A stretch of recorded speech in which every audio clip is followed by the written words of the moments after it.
ಅಂದ್ರೆ ಟೋಟಲ್ ಆಗಿ ಯೂಟ್ಯೂಬ್ ಇಂದ ಎಷ್ಟು ಅರ್ನ್ ಮಾಡಿದ್ರಿ ಬ್ರದರ್? 4 ಅನ್ಕೊಳ್ಳಿ. 4 ಕೋಟಿ ಯೂಟ್ಯೂಬಿಂದ. ಗ್ರೇಟ್. ತುಂಬಾ ಟೈಮ್ ತೊಗೊಂಡಿರೋದು. ನಾನು ಎಷ್ಟು ಚಿಕ್ಕದು ಮಾಡ್ತೀರೋ ಅದು ತುಂಬ ಟೈಮ್ ಆಗುತ್ತೆ. ಅದು ತುಂಬ ಚೆನ್ನಾಗಿ ಫ್ಲೈ ಆಗೋದು ಮಾಡಬೇಕಂದ್ರೆ ತುಂಬಾ ಕಷ್ಟ. ಇದು ಕಾಸ್ಟ್ ಆಲ್ಮೋಸ್ಟ್ ನಾನು ಸೆಲ್ ಮಾಡ್ತೀನಿ ಅಂತಂದರೆ ಇದಕ್ಕೊಂದು 50,000 ಆಗುತ್ತೆ. ಬಟ್ ಇದನ್ನು ಕಾರ್ ಬಿಲ್ಡ್ ಮಾಡೋಕ್ಕೆ ನನಗೊಂದು 25,000 ಹೋಗಿದೆ. ತುಂಬ ಟಫೆಸ್ಟ್ ಫ್ಲೈಯಿಂಗ್ ಇದ್ರೆ ಹೇಳ್ಬೇಕಂದ್ರೆ. ಅದಕ್ಕೆ ಯಾರೂ ಜನ ಇದು ಕಲಿಯಲ್ಲ. ಈ ಥರ 365 ದಿವಸ ವರ್ಕ್ ಮಾಡಬೇಕಂದ್ರೆ ಯೋಚನೆ ಮಾಡಿ, ಒಂದು ಟ್ರಿಪ್ ಹೋಗಿಲ್ಲ, ಎಲ್ಲಿ ಹೋಗಿಲ್ಲ. ಬಟ್ ಇವಾಗ ಹೋಗ್ಬೋದು ಅಷ್ಟೇ. ಆ ಮಗುಗೆ ಅವ್ರ ತಂದೆಯವರು, ನೀವು ನಂಬೋದಿಲ್ಲ, ಇಲ್ಲಿವರೆಗೂ ಒಂದು 50 ಲಕ್ಷ ಖರ್ಚು ಮಾಡಿರ್ಬೋದು ಬರೀ ಇದನ್ನು ಕಲಿಯೋಕ್ಕೆ, ಫ್ಲೈ ಮಾಡೋದಕ್ಕೆ ಅಂತ. ಅವನು ಹೋಗಿ ಒಂದು ಕಡೆ ವಿನ್ ಆಗಿ ಬಂದಂದ್ರೆ ಒಂದೊಂದು 5-6 ಕೋಟಿ 10 ಕೋಟಿ ನೋಡ್ಕೊಂಬಂದ್ಬಿಡ್ತಾರೆ. ನಿನಗೆ ಹೆಂಗೆ 2 ಲಕ್ಷ ಬರ್ತಿದೆ, ನಾವು ಇಲ್ಲಿ 7 ವರ್ಷ 8 ವರ್ಷ ಆಯ್ತು ಈ IT-ದಲ್ಲಿ ಎಕ್ಸ್ಪೀರಿಯೆನ್ಸ್ ಇದ್ಕೊಂಡು ನಮಗೆ ಬರ್ತಿಲ್ವಲ್ಲ ಅಂಥೇಳಿ ಅವರೇ ತಲೆ ಕೇಳ್ಕೊಂಡು ಹೋದರು. ಬಟ್ ನಾನು ಲಾಸ್ಟಿಗೆ ನನಗೆ ಹುಡುಗಿ ಇಂಟ್ರೆಸ್ಟ್ ಇಲ್ಲ. ಹಳ್ಳಿ ಕಡೆ ಅಂತೇಳಿ ಹೋದಾಗ ಗೋರ್ಮೆಂಟ್ ಎಂಪ್ಲಾಯ್ ಇದ್ದಾನ ಅಂತ ಕೇಳ್ತಾರೆ. ಅವ್ರಿಗೊಂದು 3,000 ಸಂಬಳ ಬಂದ್ರೂ ಅವ್ರು ಗ್ರೇಟೇ ಅಂತ. ಅಣ್ಣಗೆ ಹೇಳ್ತಿದ್ದೆ ಫುಲ್ ಟೈಮ್ ನಾನು ಅವ್ರ ಟ್ರೈನಿಂಗ್ ತಕ್ಷಣ ಅವ್ರದ್ದೇ ಬಿಸ್ನೆಸ್ಸಲ್ಲಿ ಹೋಗ್ತೀನಿ ಅಂತ. ಅವಾಗೆಲ್ಲ ಬೇಡ ಅಂತಿದ್ರು. ಸೊ ಅದೇ ರೀಸನಿಂದನೇ ನಮ್ಮ ಅಣ್ಣನೂ ಕೂಡ ನಿನಗೆ ಫುಲ್ ಟೈಮ್ ಎಲ್ಲಿ ಹೋಗಬೇಡ, ಅದು ಮಾಡೋ ಕೆಲಸ ಏನು ಮಾಡ್ತಿದ್ದೆ ಸೇಲ್ಸ್ ಎಕ್ಸಿಕ್ಯೂಟಿವ್ ಆಗಿ, ಈ ಥರದ್ದೆಲ್ಲ ನೀನು ಮತ್ತೆ 3 ತಿಂಗಳು 6 ತಿಂಗಳು ಮಾಡ್ತೆ. ಯಾಕಂದರೆ ಈಗ ಏನಾಗ್ಬಿಡುತ್ತೆ, ನಿಮ್ಮ ಮೈಂಡಲ್ಲಿ ಎಷ್ಟೊಂದು ಇರುತ್ತೆ. ನನಗೆ ಬಂದು ಹೇಳಿ ಅಂತಂದರೆ ನೀವು ಹೇಳೋಕ್ಕಾಗಲ್ಲ. ಯಾಕಂದರೆ ನೀವು 6 ತಿಂಗಳದು ವರ್ಷದ್ದೆಲ್ಲ ಯೋಚನೆ ಮಾಡಿ ಮೈಂಡಲ್ಲಿ ಇಟ್ಕೊಂಡಾಗ ಬಂದುಬಿಟ್ಟು ಒಂದು ಹಾಫ್ ಆನ್ ಅವರಲ್ಲಿ ಹೇಳಿ ಅಂತಂದ್ರೆ ಆಗೋಲ್ಲ. ಸೊ ನಂದು ಅದೇ ಸಿಚುವೇಶನ್ ಇತ್ತು. ನಿನ್ನ ಮೈಂಡಲ್ಲಿ ಎಷ್ಟು ತಿಂಗಳು ಅಂತೇಳಿ ಮಾಡ್ತೀವಿ, ಈ ಥರ ಕ್ವಶನ್ ಕೇಳಿದಾಗ ನಾವು ಯಾವಾಗ ಫುಲ್ ಟೈಮ್ ಅಂಥೇಳಿ ಬರ್ತೇವೋ ದಿನಾಲೂ ತಲೆ ಓಡೋಕ್ಕೆ ಶುರು ಮಾಡುತ್ತೆ. ಸೊ ನೀವು ಹೇಳೋಕ್ಕಾಗಲ್ಲ. ಈಗ ಮೇ ಬಿ ಒಂದು 3 ತಿಂಗಳು ಬಿಟ್ಟು ಪ್ರಾಜೆಕ್ಟ್ ಮಾಡೋರು ಇನ್ಯಾವುದೋ ಸಡನ್ನಾಗಿ ಈಗ ಏನೋ ಒಂದು ಐಟಮ್ ಕಾಣಿಸುತ್ತೆ, ಅದರಿಂದ ಮಾಡಿಬಿಡ್ತೀರ ಪ್ರಾಜೆಕ್ಟು. ಸೊ ಹಾಗಾಗಿ ಶುರು ಆಯಿತು ನಂದು. ಓಕೆ, ನೀವು ಇದುವರೆಗೂ ಔಟ್ಸೋರ್ಸ್ ಪ್ರಾಜೆಕ್ಟ್ ಏನೂ ಮಾಡಿಲ್ಲ, ಎಲ್ಲ ಪ್ರಾಜೆಕ್ಟೆಲ್ಲ ನಾವು ಯೂಟ್ಯೂಬ್ಗೇನೆ ಮಾಡಿರೋದು? ಹೌದು ಯೂಟ್ಯೂಬಲ್ಲಿ ಔಟ್ಸೋರ್ಸ್ ಮಾಡಲ್ ಏನಾರು ರೆಡಿ ಮಾಡ್ಕೊಡೋದು ಬೇರೆಯವ್ರಿಗೆ, ಮಕ್ಳಿಗೆ ಏನಾರು ರೆಡಿ ಮಾಡ್ಕೊಡೋದು, ಆ ಥರ ಇನ್ನೂ ಸ್ಟಾರ್ಟ್ ಇನ್ನೂ ಮಾಡಿಲ್ಲ. ಅದೇ ಏರೋ ಮಾಡ್ಲಿಂಗ್ ಮಾಡ್ತಿದ್ದೀನಿ. ಸೊ ಬಟ್ ನಾನು ಯೂಟ್ಯೂಬಲ್ಲಿ ಮಾಡಿರೋದೆಲ್ಲ ರಿಸರ್ಚ್ ಇದು. ಅಂದರೆ ಇದು ಕಮರ್ಷಿಯಲ್ಗೆ ಹೋಗ್ಬೇಕಂತಲೇ ಇಷ್ಟೆಲ್ಲ ರಿಸರ್ಚ್ ಮಾಡಿರೋದು. ಸೊ ನೀವು ನಂಬೋದಿಲ್ಲ, ಈ ಏರ್ಕ್ರಾಫ್ಟ್ ಮಾಡೋದಕ್ಕೆ ತುಂಬಾ ಟೈಮ್ ತೊಗೊಂಡಿರೋದು. ನಾನು ಎಷ್ಟು ಚಿಕ್ಕದು ಮಾಡ್ತೀರೋ ಅದು ತುಂಬ ಟೈಮ್ ಆಗುತ್ತೆ. ಅದು ತುಂಬ ಚೆನ್ನಾಗಿ ಫ್ಲೈ ಆಗೋದು ಮಾಡಬೇಕಂದ್ರೆ ತುಂಬಾ ಕಷ್ಟ. ಸೊ ಇದು ನನ್ನ ಮಗನಿಗೆ ಜಗಳ ಆಡ್ತಿದ್ದ ಅಂತಂದ್ಬಿಟ್ಟು ಒಂದು ಚಿಕ್ಕದೊಂದು ಪ್ಲೇನ್ ಮಾಡಿಕೊಡೋಣ ಅವನಿಗೆ ಆಟ ಆಡೋಕ್ಕೆ ಅಂಥೇಳಿ ಅದು ಏನೋ ಮಾಡೋಕ್ಕೆ ಹೋಗ್ಬಿಟ್ಟು ಇವತ್ತಿಗೆ ನೀವು ನಂಬೋದಿಲ್ಲ, ನಾನು ಹೈಯೆಸ್ಟ್ ಇದರಲ್ಲಿರೋದು ಇವಾಗ ರೇಟಿಂಗಲ್ಲಿರೋದು ಇವಾಗ ಪ್ಲೇನ್ ಅಂದಿದ್ದು. ರೇಟಿಂಗ್ ಅಂದರೆ ನೀವು ಒಂದು ಹ್ಯಾಂಡಿಂದ ಬಿಸಾಕಿದ್ರೆ ಎಷ್ಟು ಸ್ಮೂತಾಗಿ ಆಲ್ಮೋಸ್ಟ್ ಒಂದು 50 ಮೀಟ್ರ್ ಮೇಲೆ ಹೋಗುತ್ತೆ ಇವಾಗ. ಸೊ ಈ ಥರ ಬಿಸಾಕಿದ್ರೆ ಅಷ್ಟು ಸಖತ್ತಾಗಿ ಡಿಸೈನ್ ಬಂದಿರೋದು. ಆಮೇಲೆ ಎಷ್ಟು ಚಿಕ್ಕದಾಗಿ ಮಾಡ್ತೀವಲ್ಲ, ಇದು ತುಂಬ ಕಷ್ಟ ಹೇಳಬೇಕಂತಂದರೆ. ಇದು ರೀಸೆಂಟಾಗಿ ಮಾಡಿರೋದು. ಇದು ಅಷ್ಟು ದೊಡ್ಡ ಏರ್ಕ್ರಾಫ್ಟ್ ಮಾಡ್ತೀವಲ್ಲ, ಚಿಕ್ಕದು ಮಾಡೋದು ತುಂಬಾ ಕಷ್ಟ. ಸೊ ಇದನ್ನು ಕೂಡ ಇವಾಗ ಸ್ಟೂಡೆಂಟ್ಸ್ಗಳಿಗೆ ನಾವು ಇದನ್ನು ರೆಕಮೆಂಡ್ ಮಾಡ್ತಿರೋದು. ಅಂದರೆ ಈಗ ನಾನೊಂದು 50+ ಓನ್ ಏರ್ಕ್ರಾಫ್ಟ್ ಡಿಸೈನ್ ಬಿಲ್ಡ್ ಮಾಡಿದ್ದೀನಿ ಅಂದರೆ ಹೊಸಬ್ರು ಬಂದುಬಿಟ್ಟು ಎಲ್ಲನೂ ಫ್ಲೈ ಮಾಡೋಕ್ಕಾಗಲ್ಲ. ಈ ಏರ್ಕ್ರಾಫ್ಟ್ ಫ್ಲೈ ಮಾಡಬೇಕಂದ್ರೆ 3 ಏರ್ಕ್ರಾಫ್ಟು ಕಲ್ತಾದ ತಕ್ಷಣ ಈ ಏರ್ಕ್ರಾಫ್ಟ್ ಫ್ಲೈ ಮಾಡೋಕ್ಕಾಗೋದು. ಇದು ಎಕ್ಸ್ಪರ್ಟ್ ಏರ್ಕ್ರಾಫ್ಟ್. ಇದು ಬಂದ್ಬಿಟ್ಟು ಹೈ ವಿಂಗರ್ ಏರ್ಕ್ರಾಫ್ಟ್. ಫಸ್ಟ್ ನಾವು ಸ್ಟಾರ್ಟ್ ಮಾಡೋದೆಲ್ಲ ಹೈ ವಿಂಗರ್ ಏರ್ಕ್ರಾಫ್ಟ್. ಇದನ್ನೇ ಫಸ್ಟ್ ಸ್ಟಾರ್ಟ್ ಮಾಡೋದಾ? ಸೊ ಇದು ಬಂದ್ಬಿಟ್ಟು ಏನಂತಂದರೆ ಸ್ವಲ್ಪ ಸ್ಪೀಡ್ ಕಡಿಮೆ ಇರುತ್ತೆ, ಬ್ಯಾಲೆನ್ಸ್ ಜಾಸ್ತಿ, ಇದು ಗ್ಲೈಡ್ ಜಾಸ್ತಿ ಅಂತ ಹೇಳ್ತೇವೆ. ಅದು ಬಂದು ಗ್ಲೈಡ್ ಕಡಿಮೆ, ಫಾಸ್ಟ್ ಜಾಸ್ತಿ ಇರುತ್ತೆ ಅದು. ಸೊ ಹಾಗಾಗಿ ನಾವು ಫಸ್ಟು ಅವ್ರಿಗೆ ಯಾವ್ದು ಬೇಕು ಅಂಥೇಳಿ ನಮಗೊಂದು ಇಷ್ಟು ರಿಸರ್ಚ್ ಮಾಡಿದಾಗ, ಈಗ ಒಂದು ಸ್ಟೂಡೆಂಟ್ಸ್ ಬಂದರೆ ನಾವು ಡೈರೆಕ್ಟಾಗಿ ಅವ್ರದ್ದು ದುಡ್ಡು ಕೊಟ್ಟು ತೊಗೊಳ್ತೀನಿ ಅಂತಂದ್ರೂ ಕೂಡ ಅವ್ರು ಫ್ಲೈಯಿಂಗ್ ಬರುತ್ತಂತ ಕೇಳಿಬಿಟ್ಟೆ ಆ ಮಾಡಲ್ ಕೊಡೋದು. ಈ ದುಡ್ಡಿಗೆ ಕೊಡಲ್ಲ ನಾನು. ಈಗ ಅವ್ರಿಗೆ ಬರಲ್ಲ, ಸುಮ್ಮನೆ ಹೋಗಿ ಕ್ರ್ಯಾಶ್ ಮಾಡೋದ್ರತ್ತ ವೇಸ್ಟ್ ಅದು. ಸೊ ಫಸ್ಟ್ ಅವ್ರಿಗೆ ಗೊತ್ತಿಲ್ಲ ಅಂತಂದರೆ ಯಾವುದರಿಂದ ಸ್ಟೆಪ್ಪಿಂದ ಹೋಗಬೇಕು ಅಂಥೇಳಿ ಅದನ್ನು ಹೇಳ್ಕೊಡೋದು ಹತ್ರ. ಓಕೆ, ಇಲ್ಲಿ ಕೆಲವೊಂದು ಫೋಟೋಸ್ ಎಲ್ಲ ನೋಡ್ತೀವಿ, ನಿಮ್ದೆಲ್ಲ own quotes, give 100% efforts then expect result, ಮತ್ತೆ ರೈಟ್ ಬ್ರದರ್ಸ್ ಥರ ಒಂದು ರೀತಿಯಾಗಿ ಇನ್ಸ್ಪಿರೇಷನ್ ನಿಮಗೆ ಅವರೆಲ್ಲ. ಯಾಕಂತಂದರೆ ಒಂದು ವ್ಯಕ್ತಿ ಈ ಥರ ಏರಲ್ಲಿ ಫ್ಲೈ ಮಾಡ್ಬೋದಂತ ಇಮ್ಯಾಜಿನೇಷನ್ ಮಾಡ್ಕೋಬೇಕಂತಂದರೆ ತುಂಬ ಕಷ್ಟನೇ. ಯಾಕಂತಂದರೆ ಯಾರೇ ಆಗಲಿ ಒಂದು ಕಂಡು ಹಿಡಿದಿದ್ದು, ಇವಾಗ ಒಂದು ಲೈಟ್ ಕಂಡು ಹಿಡಿದವರು ಕೂಡ ಎಷ್ಟೋ ಟೈಮ್ ಫೇಲ್ ಆಗಿರೋದು. ಈಗ ಅವರೂ ಕೂಡ ಎಷ್ಟೋ ಟೈಮ್ ಫೇಲ್ ಆಗಿಬಿಟ್ಟು ಇವಾಗ ನಾವು ಅಷ್ಟೆಲ್ಲ ಆರಾಮಾಗಿ ಟ್ರಾವೆಲಿಂಗ್ ಮಾಡ್ಕೊಂಡಿರ್ತೇವೆ. ಸೊ ಫಸ್ಟ್ ವ್ಯಕ್ತಿ ಮಾಡೋದು ತುಂಬಾ ಕಷ್ಟ ಇದೆ ಹೇಳ್ಬೇಕಂತಂದರೆ. ಅದು ಯಾರೂ ನಂಬೋದು ಇಲ್ಲ. ಹೇಳ್ಬೇಕಂದ್ರೆ ನೀವು ಇದು ನನ್ನ ಫೀಲ್ಡ್ಗೆ ಅಂದರೆ ನಮ್ಮ ಗ್ರೌಂಡ್ಗೆಲ್ಲ ತೊಗೊಂಡೋಗ್ಬೇಕಂದ್ರೆ ಒಂದು ವ್ಯಕ್ತಿನ ಹೆಸರು ಹೋಲಿಸ್ಬಿಟ್ಟು ಹೇಳ್ತಾರೆ, ಅವ್ರ ಅಣ್ಣ ಬರ್ತಾರೆ ನೋಡೋ, ಅವ್ರ ತಮ್ಮ ಬರ್ತಾರೆ ನೋಡೋ ಅಂತೇಳಿ. ಬಟ್ ಪಕ್ಕದಲ್ಲಿ ನನ್ನನ್ನು ಅವ್ರು ಯಾರಾದ್ರು ನೋಡಿದರೆ ಅವ್ರು ರಿಯಲಾಗಿ ಫ್ಲೈ ಮಾಡ್ತಾರೋ ಅಂತ ಹೇಳ್ತಿರ್ತಾರೆ. ಸೊ ಗೊತ್ತಿರ್ಬೋದು ನೀವು ನನ್ಗೆ ಯಾರ ಹೆಸರು ಹೇಳ್ತಿದ್ದೀನಿ ಅಂತ. ಇಲ್ಲ ಡ್ರೋನ್ ಪ್ರತಾಪ್. ತುಂಬ ಜನ ಹೇಳ್ತಿರ್ತಾರೆ, ಯಾಕಂದರೆ ಫ್ಲೈ ಆಗುತ್ತಂತ ತುಂಬ ಜನಕ್ಕೆ ಗೊತ್ತಿರಲ್ಲ ಅದು. ಸೊ ಅವ್ರ ಅಣ್ಣ ಬರ್ತಾನೆ ನೋಡ್ರೋ ಅಲ್ಲಿ ಅಂತ ಯಾವಾಗ ಅದು ಫ್ಲೈ ಆಗಿ ಶುರು ಮಾಡುತ್ತೆ ಅವಾಗ. ಈಗ ನೋಡಿ ನಾನು ಗ್ರೌಂಡ್ ಹೋದರೆ ಅಲ್ಲೊಂದು 100-200 ಜನ ಆಟ ಆಡೋಕ್ಕೆ ಬರ್ತಾರಂದರೆ ನಾನು ಒಬ್ಬನೇ ಡಿಫ್ರೆಂಟಾಗಿರ್ತೀನಿ ಅಲ್ಲಿ. ಬೇರೆಯವರೆಲ್ಲ ಒಂದೇ ಥರ ಇರ್ತಾರೆ. ಈ ಕ್ರಿಕೆಟ್ ಆಡೋಕ್ಕೆ ಬಂದಿರ್ತಾರೋ, ಫುಟ್ಬಾಲು, ವಾಲಿಬಾಲ್ ಏನೋ ಆಡೋಕ್ಕೆ ಬಂದಿರ್ತಾರೆ. ಬಟ್ ನಮ್ಮ ಫ್ಲೈಯಿಂಗ್ ಹಾಬಿನೇ ತುಂಬ ಕಡಿಮೆ. ಬೆಂಗಳೂರಲ್ಲಿ ಹುಡುಕ್ ತೆಗೆದ್ರೆ ಒಂದು 100 ಜನನೂ ಇಲ್ಲ ಇದು ಹೇಳ್ಬೇಕಂತಂದರೆ.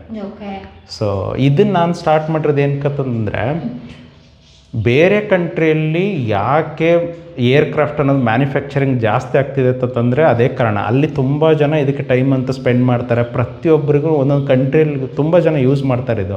ನಮ್ಮ ಕಂಟ್ರಿಯಲ್ಲಿ ತುಂಬ ಜನ ಕಡಿಮೆ ಇದು ಯೂಸ್ ಮಾಡೋದು. ಸೊ ನಾವು ಇದರಲ್ಲಿ ಕೂಡ ಏನಂತಂದರೆ, ಒಂದು ನಿಮಗೆ ಹೇಳಬೇಕಂತಂದರೆ ಸ್ಕೂಲ್ ಮಕ್ಕಳಿಗೆ ಹೇಳಿಕೊಟ್ರೆ ಅವ್ರಿಗೆ ಏರೋ ಮಾಡಲಿಂಗ್ ಬಗ್ಗೆ ಒಂದು ಐಡಿಯಾ ಸಿಗುತ್ತೆ. ಫ್ಯೂಚರಲ್ಲಿ ಅವ್ರು ಪೈಲಟ್ ಆಗ್ಬೋದು, ಏರ್ ಕಂಟ್ರೋಲರ್ ಆಗ್ಬೋದು, ಏರ್ ಟ್ರಾಫಿಕ್ ಮ್ಯಾನೇಜ್ಮೆಂಟ್ ಮಾಡ್ಬೋದು ಅದನ್ನು.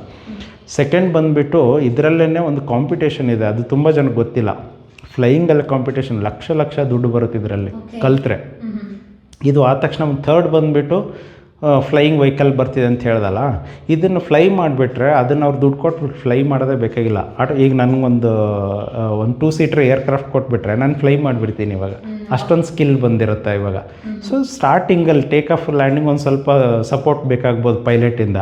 ಆಮೇಲೆ ನಮಗೆ ಈಗ ಜಕ್ಕೂರಲ್ಲಿ ಒಂದು ಪ್ಲೇನ್ ಇದೆಯಲ್ಲ, ಅದು ಆಲ್ಮೋಸ್ಟ್ ಅಲ್ಲೊಂದು 70% ನಾನು ಫ್ಲೈ ಮಾಡಿರೋದು. So real plain. ಬಟ್ ಇದರಲ್ಲಿ ಸೇಮ್ ಇರುತ್ತೆ, ಅದರಲ್ಲಿ ಸೇಮ್ ಇರುತ್ತೆ. ಇದು ಬಂದು ಹ್ಯೂಮನ್ ಲೆಸ್ಸು, ಅದು ಹ್ಯೂಮನ್ ಅಷ್ಟೇ. ಓಕೆ, ಹ್ಯೂಮನ್ಗೆ ಅಂದರೆ ಪರ್ಮಿಷನ್ ಎಲ್ಲ ಬೇಕಾಗುತ್ತೆ ಅನ್ಸುತ್ತಲ್ಲ, ಪ್ರೈವೇಟ್ ಆಗಿ ಪರ್ಮಿಷನ್ ಎಲ್ಲ ತಗೋಬೇಕಾಗುತ್ತೆ, ಸ್ಪೇಸು ಜಾಸ್ತಿ ಬೇಕಾಗುತ್ತೆ ಮನೇಲೇನು ಕೂಡ, ಅದು ಲ್ಯಾಂಡ್ ಆಗೋದಕ್ಕೆಲ್ಲ ಬೇಕಲ್ಲ. ಹಂಗಾರೆ ನಿಮ್ಮದು ನೆಕ್ಸ್ಟ್ ಮನೆ ಪ್ಲಾನಿಗೆ ಆ ಥರ ಎಲ್ಲ ಪ್ಲಾನ್ ಮಾಡ್ತೀರಿ ಅನ್ಸುತ್ತೆ, ಎಲಿಪ್ಯಾಡೆ ಮನೆ ಮೇಲೆ ನಿಂತ್ಕೊಳ್ಳೋ ಥರ?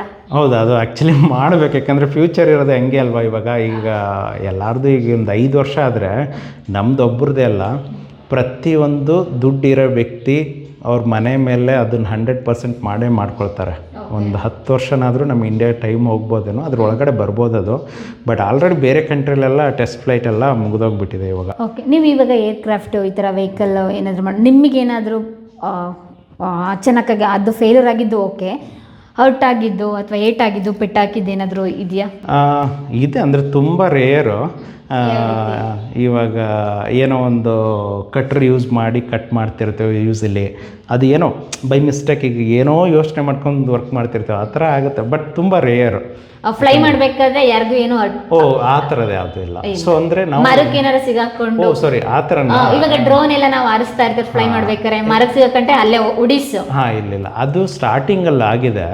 ನಮ್ಮದು ಪ್ಲೇನ್ ಹೋಗ್ಬಿಟ್ಟು ಗಿಡದಲ್ಲಿ ಸಿಕ್ಕಾಕೊಂಡಿದ್ದು ಆಗಿದೆ. ಕಲಿಬೇಕಂತಂದರೆ ಆ್ಯಕ್ಚುಲಿ ಇದು ಹೇಳಬೇಕಂದ್ರೆ ತುಂಬ ಟಫೆಸ್ಟ್ ಫ್ಲೈಯಿಂಗ್ ಇದ್ರೆ ಹೇಳ್ಬೇಕಂದ್ರೆ, ಅದಕ್ಕೆ ಯಾರೂ ಜನ ಇದು ಕಲಿಯಲ್ಲ. ಇದನ್ನು ತುಂಬ ಜನ ಪಕ್ಕದಲ್ಲಿರೋರು ನೋಡ್ಬೋದು, ಹಿಂಗೆ ಅಂತ ಹೇಳ್ತಾರೆ. ಬಟ್ ಅದು ಬಿಟ್ಟಾಗ್ಲೇ ಗೊತ್ತಾ, ಯಾಕಂದರೆ ವೆಹಿಕಲ್ ಅಂದರೆ ಗ್ರೌಂಡ್ ಮೇಲೆ ಸಪೋರ್ಟ್ ಇರುತ್ತೆ ನಿಮಗೆ. ಇದು ಏರಲ್ಲಿ ಬಂದುಬಿಟ್ಟು 360 ಡಿಗ್ರಿ ನಿಮ್ಗೆ ಯಾವ ಕಡೆನಾದರೂ ಟರ್ನ್ ಮಾಡ್ಬೋದು. ಸೊ ಹಾಗಾಗಿಬಿಟ್ಟು ಇದನ್ನು ಆ್ಯಕ್ಚುಲಿ ಹೇಳಬೇಕಂದ್ರೆ ಕಷ್ಟ ಕಲಿಯೋದು, ಅಷ್ಟು ಈಸಿಯಾಗಿಲ್ಲ ಇದು. ಸೊ ಅದಕ್ಕೆ ಅಂತ ಲಕ್ಷ ಸಂಪಾದನೆ ಆರಾಮಾಗಿ ನಿಮ್ಮ ಥರ. ಹೌದು, ಇಲ್ಲ ನಂದು ಯೂಟ್ಯೂಬಿಂದ ಬರೋದು. ಬಟ್ ಇದಕ್ಕೇನೆ ಕಾಂಪಿಟೇಷನ್ ಅಂತೇಳಿ ಇರುತ್ತೆ. ನೀವು ಅಲ್ಲೆಲ್ಲೂ ಟ್ರೈ ಮಾಡಿ ಇನ್ನೂ ಹೋಗಿಲ್ಲ, ಯಾಕಂತಂದರೆ ನಂದು ಇದು ಫಸ್ಟು ರಿಸರ್ಚ್ ಅನ್ನೋದು ಕಂಪ್ಲೀಟ್ ಮಾಡ್ಕೊಂಡ್ಬಿಟ್ಟು ಆಮೇಲೆ ಇದು ಕಾಂಪಿಟೇಷನ್ ಅಂತಂದರೆ, ಈಗ ನಿಮ್ಗೊಂದು ಎಕ್ಸಾಂಪಲ್ ಹೇಳಬೇಕಂದ್ರೆ ನಮ್ಮ ಬೆಂಗಳೂರಲ್ಲೇ ಇದ್ದಾರೆ. ಆ ಮಗುಗೆ ಅವ್ರ ತಂದೆಯವರು, ನೀವು ನಂಬೋದಿಲ್ಲ, ಇಲ್ಲಿವರೆಗೂ ಒಂದು 50 ಲಕ್ಷ ಖರ್ಚು ಮಾಡಿರ್ಬೋದು ಬರೀ ಇದನ್ನು ಕಲಿಯೋಕ್ಕೆ ಫ್ಲೈ ಮಾಡೋದಕ್ಕೆ ಅಂತ. ಅವನು ಹೋಗಿ ಒಂದು ಕಡೆ ವಿನ್ ಆಗಿ ಬಂದಂದರೆ ಒಂದೊಂದು 5-6 ಕೋಟಿ 10 ಕೋಟಿ ನೋಡ್ಕೊಂಬಂದ್ಬಿಡ್ತಾರೆ. ಸೊ ಆ ಥರ. ಸೊ ಔಟ್ ಆಫ್ ಕಂಟ್ರಿಗೆ ಹೋದರೆ ತುಂಬ ವ್ಯಾಲ್ಯೂ ಇದೆ ಅದಕ್ಕೆ ಹೇಳ್ಬೇಕಂತಂದರೆ. ನಮ್ಮಲ್ಲಿ ಇಲ್ಲ, ಯಾಕಂದರೆ ನಮ್ಮಲ್ಲಿ ತುಂಬ ಜನಕ್ಕೆ ಗೊತ್ತಿಲ್ಲ ಅದು. ಸೊ ನಾನು ಅದಕ್ಕೆ ಏರ್ ಇವೆಂಟ್ ಎಲ್ಲ ಮಾಡೋಣ ಅಂಥೇಳಿ ಆಗಿದೆ. ಬಟ್ ಗೊತ್ತಿಲ್ಲ ಇಲ್ಲ ಆಗುತ್ತಾ ಇಲ್ಲ ಅಂತಂದು. ಆಗುತ್ತೆ, ಯಾಕಾಗಲ್ಲ. ಅದಾದ ನಂತರ ಇವಾಗ 2.6-4 ಮಿಲಿಯನ್ ನಿಮ್ದು 2 ಚಾನಲ್ ಇವಾಗಿರೋದು? 4.5 ಇವಾಗ. 4.5 ಮಿಲಿಯನ್. ಹೌದು, 45 ಲಕ್ಷ. ಇವಾಗ 2ರಿಂದಲೂ ಎಷ್ಟು ರೆವಿನ್ಯೂ ಬರ್ತಾ ಇದೆ? 2 ಸೇರಿನೇ ಇವಾಗ ಆಲ್ಮೋಸ್ಟ್ 1 lakh 1.5 lakh ಬರ್ತಿದೆ. ನೀವು 7ನೇ ಇಲ್ವಲ್ಲ ನನಗೆ ನನಗೆ ಹುಡುಗಿ ಕೊಟ್ಟಿದ್ದು ಹೆಂಗೆ ನಿಮ್ಗೆ ಅಂತ ಹೇಳ್ಬಿಟ್ಟು ಯೂಟ್ಯೂಬ್ ಹಂಗೆ ಹೆಂಗೆ ಅಂತ ಹೇಳಿ. ಇಲ್ಲ ಅದು ಆ್ಯಕ್ಚುಲಿ ಒಂಥರ ತುಂಬ ದೊಡ್ಡ ಕಾಮಿಡಿಗಳಿದೆ ಅದರಲ್ಲಿ. ಯಾಕಂದರೆ ಹುಡುಗಿ ಕಡೆಯವರು ಇಬ್ಬರು ಇಂಜಿನಿಯರಿಂಗ್ ಓದೋರು ಪಿ ಜಿಗೆ ಬಂದಿದ್ದರು. ಅವ್ರು ಬರ್ತಿರ್ಬೇಕಂದ್ರೆ ಅವ್ರ ಮುಖದ ಎಕ್ಸ್ಪ್ರೆಷನ್ ಎಲ್ಲ ಚೇಂಜ್ ಆಯ್ತು. ಯಾಕಂದರೆ ಫುಲ್ ಎಲ್ಲ ಸ್ಕ್ರಾಪ್, ಅಂದರೆ ಇದು ನೀವು ಇದು ಅಲ್ಲ ರಿಯಲ್ ನಂದು ಆಗಿರೋದು ಬೇರೆ. ಎಲ್ಲ ಗುಜ್ರಿ ಥರ ಹಿಡ್ಕೊಂಡು ಕೈಯಲ್ಲೆಲ್ಲ ಏನೇನೋ ಎಕ್ವಿಪ್ಮೆಂಟ್ಸ್ ಎಲ್ಲ ಹಿಡ್ಕೊಂಡು ಸೈಂಟಿಸ್ಟ್ ಮನೆಗೆ ಬಂದಿದ್ದೀವಿ. ಅಲ್ಲೇ ಮಲ್ಕೊಳ್ತಿದ್ದೆ.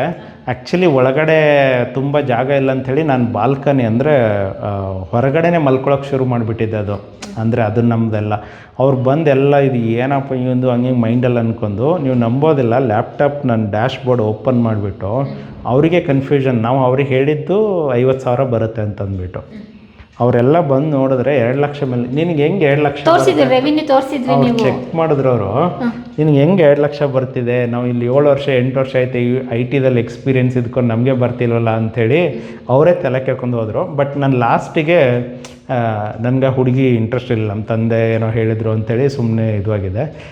ಬಟ್ ತುಂಬ ಜನಕ್ಕೆ ಏನಾಗುತ್ತಂದರೆ ಸೇಮ್ ಇವಾಗ ನೀನು ಎಷ್ಟು ದಿವಸ ವರ್ಕ್ ಮಾಡ್ಬೋದು ಇದರಿಂದ, ನಿಂದು ಇದು ಬಿಟ್ಟೇನು ಇದು ಬಿಟ್ಟು ನೆಕ್ಸ್ಟ್ ಅಂತ ಏನಂದಾಗ ಯೂಟ್ಯೂಬು ನಾನು ತಿಳ್ಕೊಂಡಿರೋ ಪ್ರಕಾರ ತುಂಬ ವರ್ಷ ರನ್ ಮಾಡೋಕ್ಕಾಗಲ್ಲ, ತುಂಬ ಕಷ್ಟ. ಅದು ಮೈಂಡು ತುಂಬಾ ಯೂಸ್ ಮಾಡಬೇಕಾಗುತ್ತೆ. ನಾನು ಪಿ ಜಿಯಲ್ಲಿದ್ದಾಗ ಎಷ್ಟು ತಲೆ ಓಡ್ತಿತ್ತೋ ಮದುವೆ ಆದ ತಕ್ಷಣ ಅಷ್ಟು ನನಗೆ ಓಡಿಲ್ಲ ಹೇಳಬೇಕಂದ್ರೆ. ಯಾಕಂತಂದರೆ ಕಮಿಟ್ಮೆಂಟ್ ಆಗಲಿ ಫ್ಯಾಮ್ಲಿ ಅನ್ನೋದೊಂದು ಬರುತ್ತೆ. ಇದರಲ್ಲಿ ಮೈಂಡ್ ಓಡಬೇಕಂದ್ರೆ ತುಂಬ ಪೀಸ್ಫುಲ್ಲಾಗಿ ಸೈಲೆಂಟಾಗಿರಬೇಕು. ಒಂದೇ ಟೈಮ್ಗೆ ಒಂದು 20-30 ಪ್ರಾಜೆಕ್ಟ್ ಬಂದುಬಿಡ್ಬೋದು. ಇಲ್ಲ ತುಂಬ ಡಿಸ್ಟರ್ಬೆನ್ಸ್ ಸೌಂಡ್ ಇತ್ತಂದರೆ ಬರೋದೇ ಇಲ್ಲ ನನ್ನ ಮೈಂಡಿಗೆ. ಅದು ಆ್ಯಕ್ಚುಲಿ ಹೇಳ್ಬೇಕಂತಂದರೆ ನಾನು ಆವಾಗಲೇ ಡಿಸೈನ್ ಮಾಡಿದ್ದು ತುಂಬಾ ಈ ಮನೆಗೂ ಬಂದು ಎಲ್ಲ ಪ್ರಾಜೆಕ್ಟ್ಗಳೆಲ್ಲ ಮಾಡಿದ್ದು.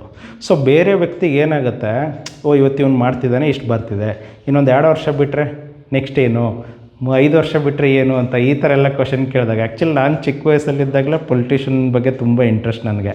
ಈ ಥರ ಎಲ್ಲ ಹೇಳಿದಾಗ ಇವನು ಏನೇನೋ ಹೇಳ್ತಿದ್ದಾನೆ ಅಂತೇಳಿ ಹೋದರು. ಬಟ್ ನಂದು ಎಲ್ಲ ಮಾಡ್ಬೇಕು ನಾನು ಅದು. ಸೊ ಇದು ಅನ್ನೋದೊಂದು ಒಂದು ಸೆಟಲ್ಮೆಂಟ್ಗೋಸ್ಕರ, ಅಂದರೆ ನನ್ನ ಫ್ಯಾಮ್ಲಿಗೆ ನನಗೆ ಒಂದು ಏನೋ ಫೈನಾನ್ಷಿಯಲ್ ಅಂತ. ಬಟ್ ನೆಕ್ಸ್ಟ್ ಇನ್ನು ಬೇರೆನೇ ಇದು ಹೇಳಬೇಕು, ಮದುವೆ ಕತೆ ಹುಡುಗಿ ರಿಜೆಕ್ಟ್ ಆಯಿತು. ಸೊ ಆಮೇಲೆ ಇನ್ನೊಂದು ಇವಾಗ ನಮ್ಮ ವೈಫು ಇದ್ದಾರಲ್ಲ, ಅವರಿಗೆ ಅವ್ರ ಅಣ್ಣ ಒಂದು ಸ್ವಲ್ಪ ಓದಿದ್ರು, ಅಂದರೆ ಅವ್ರಿಗೆ ಯೂಟ್ಯೂಬು ಅಂತ ಏನೋ ಒಂದು ಅಂತಂದು ಅದು ಇದು ಆ್ಯಕ್ಚುಲಿ ಒಂದು ಸ್ವಲ್ಪ ರಿಲೇಟಿವಿಂದ ಇದು ಆಗಿರೋದು. ಸೊ ಹಂಗಾಗಿ ನಿಮ್ಮ ಸೈಡ್ ಅವರ ಹುಡುಗಿನೇ? ನಮ್ಮ ಊರ ಕಡೆ ಅವರು ಪಕ್ಕದಲ್ಲಿ. ನೀವು ಸ್ಟಾರ್ಟಿಂಗ್ ಮಾಡಿದಾಗ ನಿಮ್ಮೂರಲ್ಲಿ ನೀವು ಮನೆಗೆ ಬಂದಾಗ ಏನು ಕೆಲಸ ಮಾಡ್ತಾ ಇದೀಯಾ ಅಂತ ಸಹಜವಾಗಿ ಹಳ್ಳಿ ಜನಗಳೆಲ್ಲ ಕೇಳ್ತಾರೆ. ನೀವು ಅವಾಗ ಯೂಟ್ಯೂಬಲ್ಲಿ ನಾನು ಅರ್ನ್ ಮಾಡ್ತಾ ಇದ್ದೀನಿ ಅಂದಾಗ ಜನಗಳ ರಿಯಾಕ್ಷನ್ ಹೇಗಿತ್ತು? ಹೌದು, ಅದೇನೆ. ಇವಾಗ ಏನಾಗುತ್ತೆ, ಯೂಟ್ಯೂಬ್ ಅನ್ನೋದು ಹೊಸದಿತ್ತು ಅವಾಗ. ಆಮೇಲೆ ಇನ್ನೊಂದು ಹಳ್ಳಿ ಕಡೆ ಅಂತೇಳಿ ಹೋದಾಗ ಗೋರ್ಮೆಂಟ್ ಎಂಪ್ಲಾಯ್ ಇದ್ದಾನ ಅಂತ ಕೇಳ್ತಾರೆ. ಅವ್ರಿಗೊಂದು 3,000 ಸಂಬಳ ಬಂದ್ರೂ ಅವ್ರು ಗ್ರೇಟೇ ಅಂತ. ತುಂಬ ಜನ ಏನು ಮಾಡ್ತಾರತ್ತಂದರೆ ಎಲ್ಲರೂ ಅಂದ್ಕೊಳ್ಳೋದು ಹಾಗೇನೆ, ಪ್ರೈವೇಟಲ್ಲಿ ಹೋದರೆ ಇನ್ನೂ ಜಾಸ್ತಿ ದುಡ್ಡು ಬರುತ್ತೆ, ಓನಾಗಿ ಮಾಡಿದ್ರೆ ಇನ್ನೂ ಜಾಸ್ತಿ ಬರುತ್ತೆ. ಬಟ್ ಯಾರು ನಂಬಲ್ಲ ಅದು. ಸ್ವಲ್ಪ ಟೈಮ್ ಹಿಡಿಯುತ್ತೆ. ಮತ್ತೆ ಪ್ರೈವೇಟಲ್ಲಿ ಅಂತ ಇದ್ರೆ 9 to 5 ಅಷ್ಟೇ ಜಾಬ್. ಹೌದೌದು. ಇಲ್ಲಿ ಅಂತ ಹೇಳಿದ್ರೆ ಫುಲ್ ಟೈಮ್ ನಾವು ಅದರಲ್ಲ ಇನ್ವಾಲ್ವ್ ಮಾಡ್ಕೋಬೇಕು, ರಿಸ್ಕ್ ತಗೋಬೇಕು. ಅಂತಂದರೆ ನಿಮಗೆ 30 ವರ್ಷದ ಅದು ನಿಮ್ಮ ಮೇಲೆ ಬಿಟ್ಟಿದ್ದಲ್ವಾ. ನಾನು ಇವಾಗ 30 ವರ್ಷದ ಮಾಡೋ ದುಡ್ಡು 3 ವರ್ಷದಲ್ಲಿ ಮಾಡ್ಕೊಂಡೆ. ಈಗ ಹೆಂಗೆ ಹೇಳ್ಬೇಕಂದ್ರೆ, ನೀವು ಕುದುರೆ ಓಡಿಸ್ತಿರ್ತಾರೆ ಗೊತ್ತಾ, ಗಾಡಿ ಕಟ್ಬಿಟ್ಟು ಕಣ್ಣಿಗೆ ಈ ಥರ ಕಟ್ಟಿರ್ತಾರೆ. ಆ ಥರ ನಾವು ಆ್ಯಕ್ಚುಲಿ ಅದೇ ಥರ 365 ದಿವಸ ವರ್ಕ್ ಮಾಡಬೇಕಂದ್ರೆ ಯೋಚನೆ ಮಾಡಿ, ಒಂದು ಟ್ರಿಪ್ ಹೋಗಿಲ್ಲ, ಎಲ್ಲಿ ಹೋಗಿಲ್ಲ. ಬಟ್ ಇವಾಗ ಹೋಗ್ಬೋದು ಅಷ್ಟೇ. ಇವಾಗ ಯಾಕಂದರೆ ನಾನು ಇರ್ದಿದ್ದು ಗ್ರೌಂಡ್ ಲೆವೆಲಿಂದ ಮೇಲೆ ಬರಬೇಕಂದ್ರೆ ತುಂಬ ಕಷ್ಟ. ಯಾಕಂದರೆ ನಮ್ಗೆ 2009 3,500. ಬಟ್ ಇವಾಗ ಕ್ಯಾಲ್ಕುಲೇಷನ್ 100ಕ್ಕಿಂತ ಇಂಟು ಹಾಕಿದ್ರೆ ಎಷ್ಟು ಬರುತ್ತಲ್ಲ ಅಷ್ಟು ಬರುತ್ತೆ ಇವಾಗ.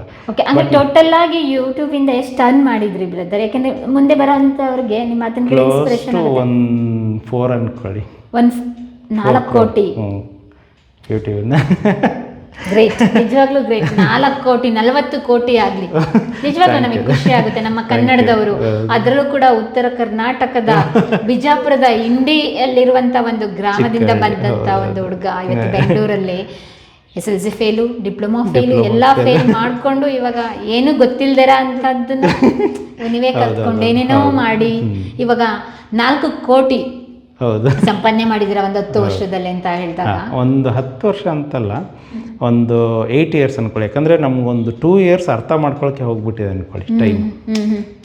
ಅರ್ಥ ಮಾಡ್ಕೊಂಡಿದ್ದಕ್ಕೆ ಇವಾಗ ಇಷ್ಟ ಆಗಿದ್ದು ಅಲ್ವಾ? ಆ ಗಾಡಿ ಯಾವುದು? Range rover. ಇದು ನೆಕ್ಸ್ಟ್ ನಾನು ಪ್ಲಾನ್ build ಅನ್ಸುತ್ತೆ. ಮಾಡಿರೋದು. ಹಾಗಾದ್ರೆ ನೆಕ್ಸ್ಟ್ ಪಕ್ಕ ಪ್ಲಾನ್ ಇದೆ. ಸ್ವಲ್ಪ ತೆಗಿಬೋದಾ, ತೋರಿಸೋದಾ ಇದು ಕೆಳಗಡೆ? ನಾನು ಬಿಲ್ಟ್ ಮಾಡಿರೋದು ಇದು. ಇದು ಫ್ಲೈ ಮಾಡುತ್ತಾ ಅಥವಾ ನೀರಲ್ಲಿ ಹೋಗುತ್ತಾ ಅಥವಾ ರಸ್ತೆ ಇಲ್ಲ? ಇಲ್ಲ ನಾವಿವಾಗ ಕೇಳಬೇಕು ನಿಮಗೆ ಇವಾಗ. ಇದು ಪ್ರಾಜೆಕ್ಟ್ದು. ಇದು ವೇಸ್ಟು. ಹೌದು, Correct. ಅಂದರೆ ಇದು ಏನು ಪ್ರಾಜೆಕ್ಟ್, ಇದರಲ್ಲಿ ಏನು ವಿಡಿಯೋ ಸೊ ಮಾಡಿದ್ರಿ? ಇದರಲ್ಲಿ ಬಂದ್ಬಿಟ್ಟು ಈ ಕಾರ್ ಯಾವ ಥರ ಬಿಲ್ಟ್ ಮಾಡೋದು ಅಂತಂದ್ಬಿಟ್ಟು ಅಂದರೆ ತೋರಿಸ್ತಿದ್ದೆ.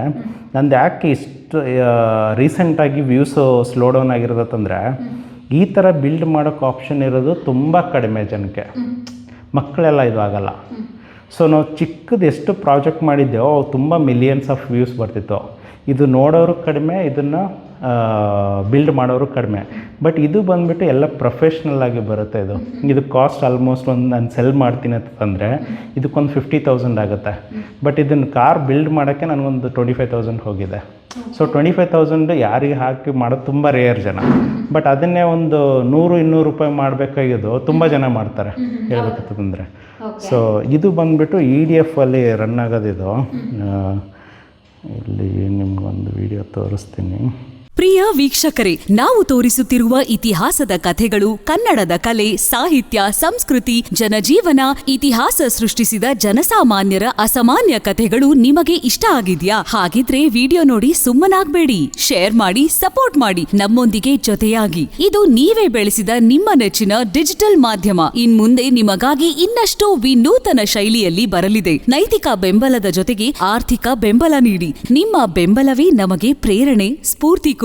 ನಿಮ್ಮ ಬೆಂಬಲದೊಂದಿಗೆ ನಮ್ಮ ಪಯಣ ಮುಂದುವರಿಯುತ್ತಿದೆ. ಸಾಮಾಜಿಕ ಬದಲಾವಣೆಗೆ ಜೊತೆಯಾಗಿ ನಮ್ಮ ಮುಂದಿನ ಪೀಳಿಗೆಗೆ ಕರ್ನಾಟಕದ ಇತಿಹಾಸ ಉಳಿಸೋಣ.